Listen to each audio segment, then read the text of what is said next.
ভেনেজুয়েলার তেল নিয়ে বড় বিনিয়োগের ঘোষণা, পুতিনকে আটক, অভিযানের সম্ভাবনা নিয়ে মন্তব্য। একই সঙ্গে আইসিই গুলিকাণ্ডে উত্তাল যুক্তরাষ্ট্র।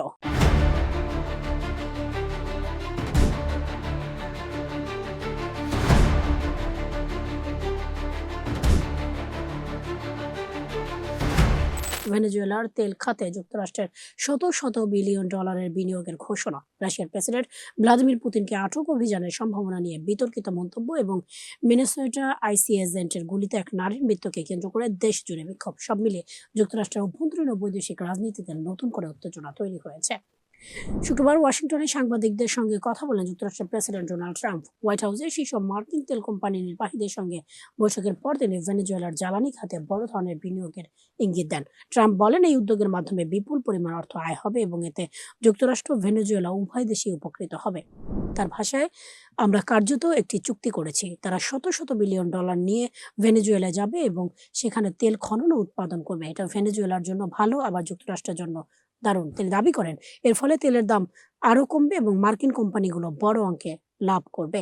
এই মন্তব্য আসে এমন এক প্রেক্ষাপটে যখন সম্প্রতি যুক্তরাষ্ট্রের ভেনেজুয়েলার উপর সামরিক হামলা চালিয়ে দেশের প্রেসিডেন্ট নিকোলাস মাদুরোকে আটক করেছে। এরপর ট্রাম্প ঘোষণা দেন, ভেনেজুয়েলা কার্যত যুক্তরাষ্ট্র চালাবে এবং সেখানে মার্কিন তেল কোম্পানিগুলোকে পাঠানো হবে। তিনি ভেনেজুয়েলার অন্তর্বর্তী সরকারকে হুঁশিয়ারি দিয়ে বলেন, সহযোগিতা না করলে তাদের পরিণতি মাদুরোর চেয়েও খারাপ হতে পারে।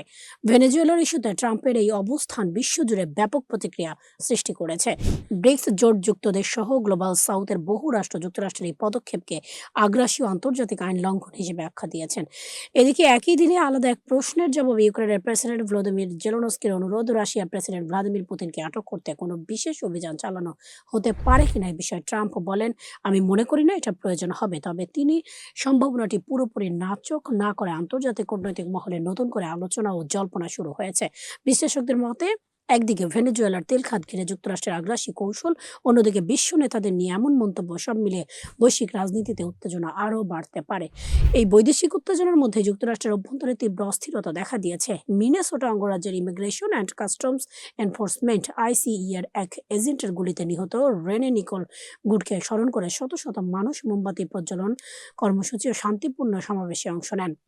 শুক্রবার সন্ধ্যায় সেন্ট পল শহরের মিনেসোটা স্টেট ক্যাপিটলের বাইরে এই ভিজিল অনুষ্ঠিত হয়।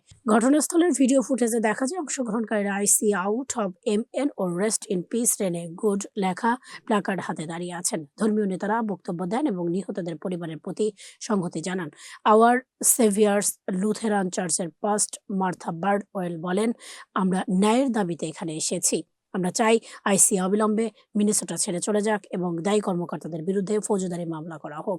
৩৭ বছর বয়সী ৩ সন্তানের জননী রেনে গুড বুধবার রাতে মিনিয়াপোলিসি আইসি এজেন্টের গুলিতে নিহত হয়। ভিডিওতে দেখা যায় ফেডারেল এজেন্টরা তার গাড়ি ঘিরে ফেলেন এবং এক পর্যায়ে চালকের পাশে জানালা দিয়ে একাধিক গুলি ছোড়া হয়। হাসপাতালে নেওয়ার পর মাথায় গুলির আঘাতে তাকে মৃত ঘোষণা করা হয়। ফেডারেল কর্মকর্তারা এই গুলির ঘটনাকে সমর্থন করে দাবি করেছেন, রেনে গুড নিজের গাড়িকে অস্ত্র হিসেবে ব্যবহার করেছিলেন।